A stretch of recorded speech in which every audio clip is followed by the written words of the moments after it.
Good afternoon. Today, I'm choosing to do my case study on the privacy of human rights.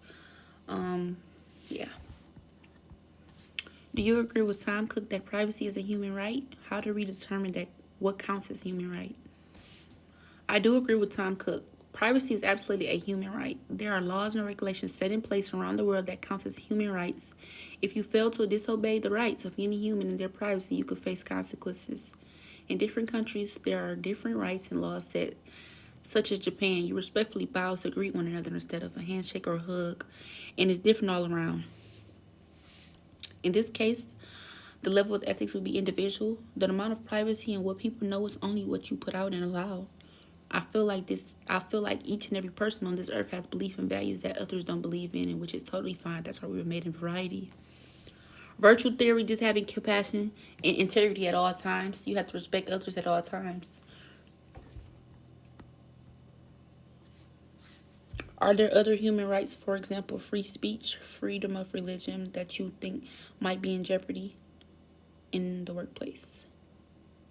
I do believe religion plays a huge role in human rights in a workplace. Some people are judged because they believe in something different than others and are treated differently because of that. Race, sex, and ethnicity also plays a role in human rights. People are judged because of the color of their skin and are turned down for jobs because their sexuality and what they go by.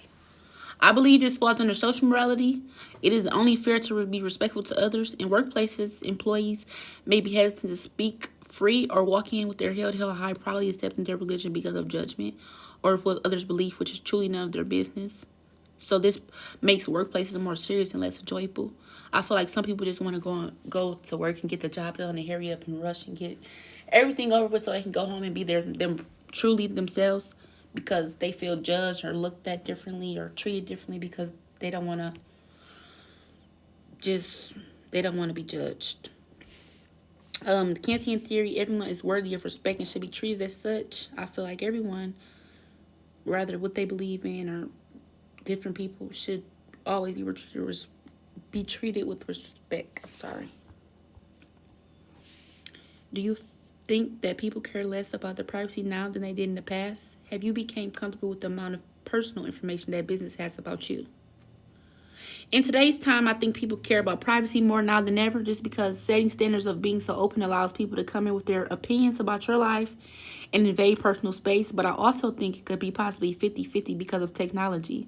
A lot of people gives people access to their life through social media, and a lot of things are kept private, even really personal things. I'm personally a very private person, so anything that's known is what I allow.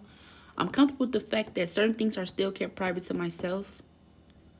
Individual, I believe most people know what they're doing, and by their actions, also allowing things to be done for attention. In this case, I would use monkey see, monkey do because nowadays on social media, a lot of people follow trends, good or bad. They just go off what everybody else is doing. Oh, I'm going to hop on this bandwagon. And really don't really think first. They just do because of the hype and what others are doing. So a lot of people just tell everything on the social media thinking they're going to get whatever satisfaction they think in their mind that is going to help better themselves on social media to feel validated. Um, and that's a problem in certain things. So I would say 50-50.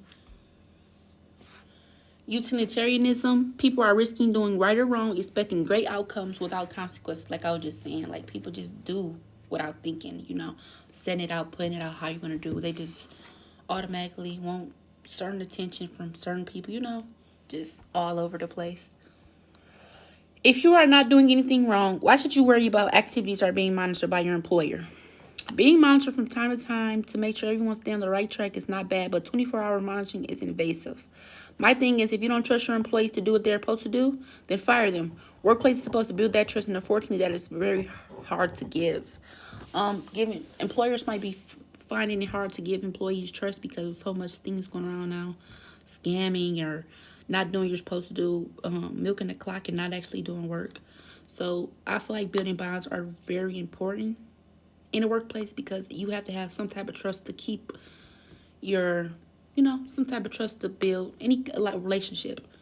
This falls on the organizational and workplaces. Employers have failed to trust employees and build relationships.